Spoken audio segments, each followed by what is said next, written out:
True crime writer Ellison Oswalt moves his family into a house where a gruesome murder took place, hoping it'll become his next bestseller. In the attic, he finds a box of old home movies. Each one shows a different family being slaughtered, and in every film, the same figure watches from the shadows: Bughuul, an ancient pagan entity that feeds on children's souls. Ellison notices a pattern. After every massacre, one child disappears. Bughuul doesn't kill directly. He corrupts children, turning them into murderers and using them to spread the curse from house to house.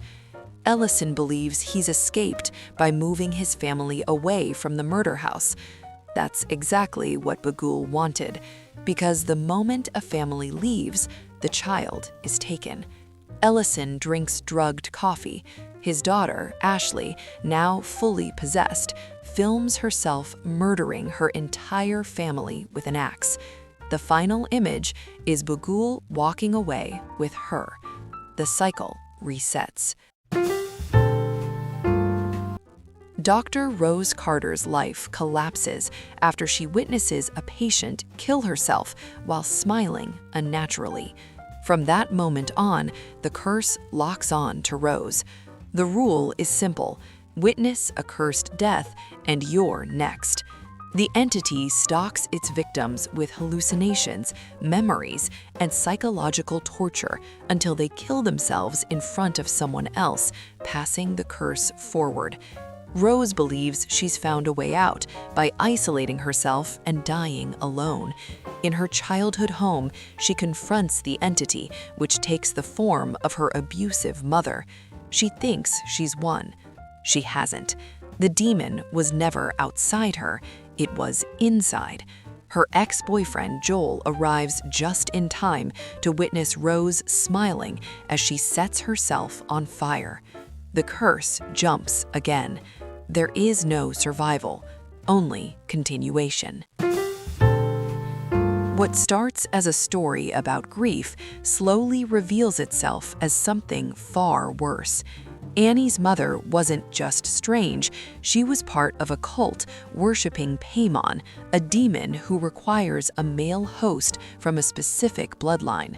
For years, everything has been arranged. Annie's daughter Charlie was never meant to live long. She was a temporary vessel. When Charlie dies, chaos erupts.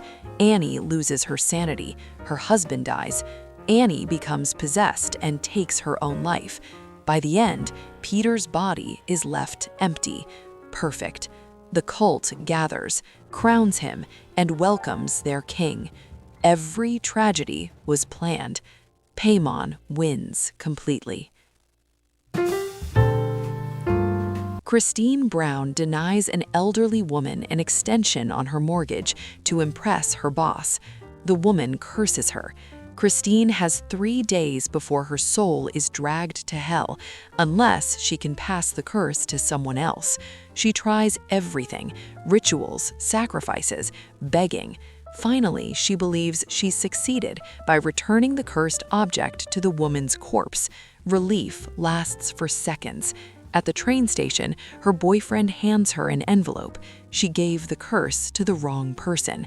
The ground opens. Christine is dragged screaming into hell. Game over. Jane Doe arrives at a morgue with no visible injuries. Inside, her body tells a different story: ritual torture, shattered bones, burned organs. She was an innocent girl in the 1600s, tortured as a witch. The rituals didn't kill her, they trapped her. Jane exists in half-living state, warping reality and feeding on pain to slowly heal herself. By morning, the coroners are dead. Jane's body looks untouched. As she's wheeled away, her toe twitches. She's coming back, and every death brings her closer to resurrection. At the center of the ring is a videotape that feels more like a biological weapon than a ghost story. Watch it once, and you have 7 days left to live. Journalist Rachel Keller starts investigating after a string of unexplained deaths, only to make the worst mistake possible. She watches the tape herself. Her young son, Aiden, does too. Now, the clock is ticking. Rachel traces the curse back to Samara Morgan, a child born with horrifying psychic abilities.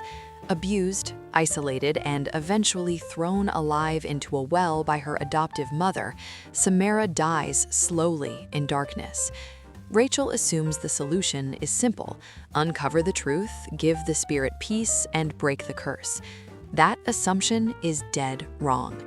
Rachel's ex-husband Noah, who also watched the tape, is murdered in one of the most iconic scenes in horror history. Samara crawls straight out of his television and kills him face to face. That's when the truth clicks. Rachel didn't survive because she helped Samara. She survived because she copied the tape. The curse was never meant to end. It was designed to replicate, to spread, to infect. To save her son, Rachel forces him to duplicate the tape as well, knowingly condemning someone else. Samara doesn't need revenge anymore. She's won forever.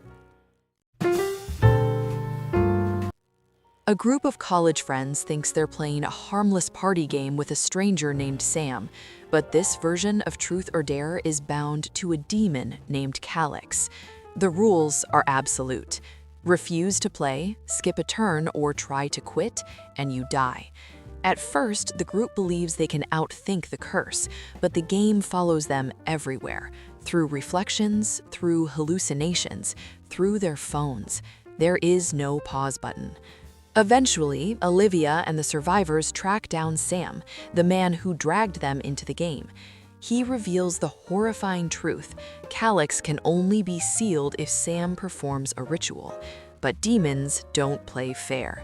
Calix manipulates the rules and forces Lucas to kill Sam before the ritual can be completed. With Sam dead, the last chance to end the curse dies too. Olivia tries one final gamble. She pulls Calix into the game itself and asks him how it can be stopped. The answer is devastating. It can't. So, Olivia does the only thing left. She records a video explaining the rules and ends it with 2 words: truth or dare. She uploads it online. Now, anyone who watches becomes a player.